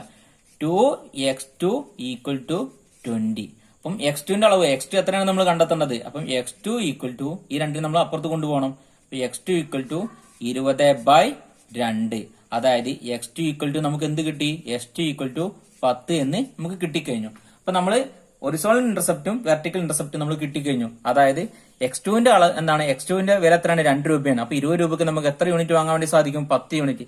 നമ്മൾ മുകളിലേക്ക് അടയാളപ്പെടുത്തുമ്പോൾ ഇവിടെ 10 എന്നുള്ള പോയിന്റിലാണ് ബഡ്ജറ്റ് ലൈൻ ഇവിടെ മുകളിലേക്ക് കൂട്ടിമുട്ടുക. അപ്പൊ നമ്മൾ വെർട്ടിക്കൽ ഇന്റർസെപ്റ്റും ഹൊറിസോണ്ടൽ ഇന്റർസെപ്റ്റും കണ്ടെത്തി കഴിഞ്ഞു. 2 മാർക്കിന് എക്സാമിന് എന്തെങ്കിലും ചോദ്യം പ്രതീക്ഷിക്കാവുന്നതാണ്. ഇത് വളരെ സിമ്പിൾ ആയിട്ട് എങ്ങനെ ചെയ്യുന്നെന്ന് എല്ലാവർക്കും മനസ്സിലായിട്ടുണ്ടാകും. അപ്പം വെർട്ടിക്കൽ ഇന്റർസെപ്റ്റിൽ നമ്മൾ എന്താണ്, രണ്ടാമത്തെ സാധനം മാത്രമേ വാങ്ങുന്നുള്ളൂ, ഒന്നാമത്തെ സാധനം വാങ്ങുന്നില്ല. എന്നാൽ ഹൊറിസോണ്ടൽ ഇന്റർസെപ്റ്റിൽ എന്താണ്, ഒന്നാമത്തെ സാധനം മാത്രമേ വാങ്ങുന്നുള്ളൂ, രണ്ടാമത്തെ സാധനം വാങ്ങുന്നില്ല. കാരണം എന്താണ്, ഹൊറിസോണ്ടൽ ഇന്റർസെപ്റ്റ് എന്ന് പറഞ്ഞു കഴിഞ്ഞാൽ എക്സ് ആക്സിലാണ് രേഖപ്പെടുത്തുക, അവിടെ ഒന്നാമത്തെ സാധനത്തെ അളവ് മാത്രമേ ഉള്ളൂ. എന്നാൽ വെർട്ടിക്കൽ ഇന്റർസെപ്റ്റ് എന്ന് പറഞ്ഞാൽ വൈ ആക്സിസിലാണ് രേഖപ്പെടുത്തുന്നത്, അവിടെ രണ്ടാമത്തെ സാധനം മാത്രമേ നമ്മൾ വാങ്ങുന്നുള്ളൂ. ഇത്രയും നിങ്ങൾ മനസ്സിലാക്കിയാൽ മതി. ഗോതമ്പിന്റെ കമ്പോള ചോദനവും കമ്പോള പ്രധാനവും നൽകിയിരിക്കുന്നു. 3 മാർക്കിനോ 4 മാർക്കിനോ ഈ ചോദ്യം നമ്മൾ കൂടുതലായിട്ട് കണ്ടുവരാറുണ്ട്. ഇവിടെ 2 മാർക്കാണ് ചോദിച്ചിട്ടുള്ളത്. Q D equal to 50 - 2p എന്നും Q S equal to 10 + 2p എന്നും കൊടുത്തിട്ടുണ്ട്. സന്തുലിത വില, സന്തുലിത അളവ് എന്നിവ കണക്കാക്കുക. അപ്പൊ സന്തുലിത വിലയും സന്തുലിത അളവും എങ്ങനെ കണക്കാക്കുക? സന്തുലിത വില എന്ന് പറഞ്ഞു കഴിഞ്ഞാല് അത് സന്തുലിതാവസ്ഥയാണ്. സന്തുലിതാവസ്ഥയിൽ ഡിമാൻഡ് സപ്ലൈയും തുല്യമായിരിക്കും. Q D equal to Q S ആയിരിക്കും. സന്തുലിത അളവും കണക്കാക്കുമ്പോൾ അവിടെ ഡിമാൻഡ് സപ്ലൈയും തുല്യമായിരിക്കും, സന്തുലിത അവസ്ഥയിലായിരിക്കും. അങ്ങനെയാണെങ്കിൽ നമ്മളൊന്ന് ചെയ്തു നോക്കാം. Q D equal to 50 - 2p. Q D equal to എന്ത് കൊടുത്തിട്ടുണ്ട്? 50 - 2p എന്ന് 2p എന്ന് കൊടുത്തിട്ടുണ്ട്. ഈക്വൽ ടു ക്യൂ ഡി എന്താണ്? സന്തുലിതാവസ്ഥയിൽ ക്യൂ ഡിയും ക്യൂ എസും തുല്യമാണെന്ന് പറഞ്ഞു കഴിഞ്ഞു. അപ്പൊ Q D equal to Q S, Q ഡിയുടെ സമവാക്യം ഇവിടെ നേരത്തെ എടുത്ത് എഴുതി, ഈക്വൽ ടു ഇതുപോലെ എഴുതി. ഇനി ക്യൂ എസിന്റെ സമവാക്യം എന്തായിരുന്നു? 10 + 2p എന്ന് കൊടുത്തിട്ടുണ്ട്. അപ്പൊ ക്യൂ ഡിയും ക്യൂ എസും നമ്മൾ എഴുതി കഴിഞ്ഞു. ക്യൂ ഡി എത്രയാണ്? 50 - 2p എന്നും 50 - 2p എന്നും Q S equal to 10 + 2p എന്നും കൊടുത്തിട്ടുണ്ട്. ഇനി നമ്മൾ എന്താണ്, ഇവിടെ ആദ്യ സന്തുലിത വിലയാണ് നമ്മൾ കണക്കാക്കാൻ വേണ്ടി പോകുന്നത്. അപ്പൊ നമ്മൾ എന്ത് ചെയ്യണം? ഇവിടെ 50 - 2p എന്നും പ്ലസ് ഈക്വൽ ടു 10 + 2p എന്ന് കൊടുത്തിട്ടുണ്ട്. അപ്പൊ സംഖ്യനെ രണ്ടിന് ഞാൻ ഒരു ഭാഗത്ത് കൊണ്ടുവരികയാണ് ചെയ്യുന്നത്. അപ്പം ഇവിടെ 50 വലിയ സംഖ്യ ഉള്ളിടത്തേക്കാണ് ഈ ചെറിയ സംഖ്യ കൊണ്ടുവരുന്നത്. അങ്ങനെയാണെങ്കിൽ 50 ഇവിടെ പ്ലസ് അല്ലേ, ഈ 10 പ്ലസ് അല്ലേ ഉള്ളത്. അപ്പൊ ഈ 10 ഇങ്ങോട്ട് വരുമ്പോൾ എന്തായി മാറും? മൈനസ് ആയി മാറും. അപ്പൊ 50 - 10 ഈക്വൽ ടു ഇവിടെ എന്താണ്? ഇവിടെ 2p ഓൾറെഡി ഉണ്ട്. ആ 2p നമ്മൾ ഇവിടെ എഴുതി കഴിഞ്ഞു. ഇനി ഈ 2p നമ്മൾ അങ്ങോട്ട് കൊണ്ടുപോകണം. ഇവിടെ -2p എന്നുള്ള അപ്പുറത്ത് പോകുമ്പോൾ എന്തായി മാറും? +2p ആയി മാറും. അപ്പൊ നമ്മൾ +2p എന്ന് എഴുതി. അപ്പൊ ഇവിടെ ഈ 10 ഇങ്ങോട്ട് കൊണ്ടുവന്നു. ഇവിടെ +10 എന്നാണ് നമ്മൾ മനസ്സിലാക്കുന്നത്. ഇവിടെ ചിഹ്ന ലീഗോടെ +10 ആണ്. അപ്പൊ ഇതിന് ഇങ്ങോട്ട് കൊണ്ടുവരുമ്പോൾ -10 ആയി മാറി. അല്ലാതെ ഈ മൈനസ് ഇങ്ങനെ നേരെ ഇങ്ങോട്ട് ഇറക്കിയിട്ടതല്ല കേട്ടോ. ഇനി അങ്ങനത്തെ ഒരു തെറ്റിദ്ധാരണ ഉണ്ടാവാൻ പാടില്ല. ഇവിടെ നമ്മൾ എന്ത് ചെയ്തു? ഈ 2p ഇവിടെ എഴുതി. ഇനി ഈ -2p നമ്മൾ അപ്പുറത്ത് കൊണ്ടുപോകുമ്പോൾ എന്തായി മാറും? +2p ആയി മാറും. അപ്പൊ അതുപോലെ എഴുതി. ഇനി 50 നിന്ന് 10 കുറച്ച് കഴിഞ്ഞാൽ നമുക്ക് എന്ത് കിട്ടും? 40 ഈക്വൽ ടു 2p + 2p എന്തായി മാറും? 4p ആയി മാറും. 4p അതുപോലെ എഴുതി. ഇനി നമ്മൾ എന്ത് ചെയ്യേണ്ടത്? വിലയാണ് നമുക്ക് കിട്ടേണ്ടത്, p ആണ് നമുക്ക് അറിയേണ്ടത്. അപ്പൊ p നെ ഇവിടെ നിലനിർത്തിക്കൊണ്ട് 4 ഇങ്ങോട്ട് കൊണ്ടുവരണം. അപ്പം 40 ഈ 4 × p എന്നുള്ള ഇങ്ങോട്ട് വരുമ്പോൾ എന്തായി മാറും? ഇൻഡു ആണ്. അപ്പം ബൈ ആയി മാറും. 40/4 അല്ലെ. 40 4 എത്ര പ്രാവശ്യം പോകും? 10 പ്രാവശ്യം. അതായത് p ഈക്വൽ ടു നമുക്ക് എന്ത് കിട്ടി? 10 എന്ന് കിട്ടിക്കഴിഞ്ഞു. അപ്പം ഇവിടെ p 40/4. ഇനിയിപ്പോ അങ്ങനെ ഒരു കൺഫ്യൂഷൻ ഉള്ളവർ എന്ത് ചെയ്ത്? 40/4 ഈക്വൽ ടു p. ഇനി അടുത്ത സ്റ്റെപ്പാണ് ഇവിടെ ഉള്ളത്. 40/4 നമുക്ക് എന്ത് കിട്ടും? 10. അതായത് p ഈക്വൽ ടു എന്താണ്? 10 എന്ന് കിട്ടിക്കഴിഞ്ഞു. ഇപ്പൊ നമുക്ക് വില എന്താണെന്ന് കിട്ടിക്കഴിഞ്ഞു. ഇനി നമ്മൾ കണ്ടെത്തേണ്ടത് സന്തുലിത അളവ് കണ്ടെത്തണം. സന്തുലിത വില നമ്മൾ കണ്ടെത്തി കഴിഞ്ഞു. ഇനി സന്തുലിത അളവ് കണ്ടെത്തണം. അപ്പൊ സന്തുലിത അളവ് എങ്ങനെ കണ്ടെത്തുക? ആദ്യം നമ്മൾ ക്യൂ ഡി ആണ് കണ്ടെത്താൻ പോകുന്നത്. ക്യൂ ഡി നമുക്ക് എന്ത് കിട്ടണം? സന്തുലിത ചോദന നമുക്ക് കിട്ടണം അല്ലെ. Q D equal to 50 - 2p. ഇത് നമ്മൾ കണ്ടെത്തണം. 50 - 2 ഇൻഡു p നമുക്ക് നേരത്തെ ഇവിടെ കിട്ടിക്കഴിഞ്ഞു. p എന്ത് കിട്ടി? 10 എന്ന് കിട്ടിക്കഴിഞ്ഞു. 50 - 2 × 10 എന്ത് കിട്ടും? 20. അപ്പം 50 - 20 എന്ത് കിട്ടി? നമുക്ക് 30. അപ്പം ക്യൂ ഡി ഈക്വൽ ടു അല്ലെ സന്തുലിത ചോദന നമുക്ക് എന്ത് കിട്ടി? 30 എന്ന് കിട്ടി. ഇനി സന്തുലിത പ്രധാനം, കാരണം സന്തുലിതാവസ്ഥയിൽ ഡിമാൻഡ് സപ്ലൈയും തുല്യമായിരിക്കും. അങ്ങനെയാണെങ്കിൽ നമ്മൾ ക്യൂ എസ് കാണണം. ക്യൂ എസ് ഈക്വൽ ടു എന്തായിരുന്നു? ക്യൂ എസ് 10 + 2p അല്ലെങ്കിൽ 2p എന്ന് കൊടുത്തിട്ടുണ്ട്. അപ്പം 10 + 2 ഇൻഡു p എന്ത് കിട്ടിയിട്ട് നമുക്ക്? 10. 10 + 20. അങ്ങനെയാണെങ്കിൽ ക്യൂ എസ് ഈക്വൽ ടു എന്തായിരിക്കും വരിക? 10 20 കൂട്ടി കഴിഞ്ഞാൽ 30. അപ്പൊ സന്തുലിതാവസ്ഥയാണ്. കാരണം ഡിമാൻഡ് സപ്ലൈയും തുല്യമാണ്. ഡിമാൻഡ് സപ്ലൈയും തുല്യമാണെങ്കിൽ അത് സന്തുലിതാവസ്ഥയാണ് നമ്മൾ പഠിച്ചിട്ടുണ്ട്. അപ്പൊ സന്തുലിത വില 10 എന്നും സന്തുലിത അളവ് നമുക്ക് എന്ത് കിട്ടി? 30 എന്നും കിട്ടിയിട്ടുണ്ട്. എല്ലാവർക്കും ഇത് എങ്ങനെ ചെയ്യുമെന്ന് എല്ലാവർക്കും മനസ്സിലായിട്ടുണ്ടാകും.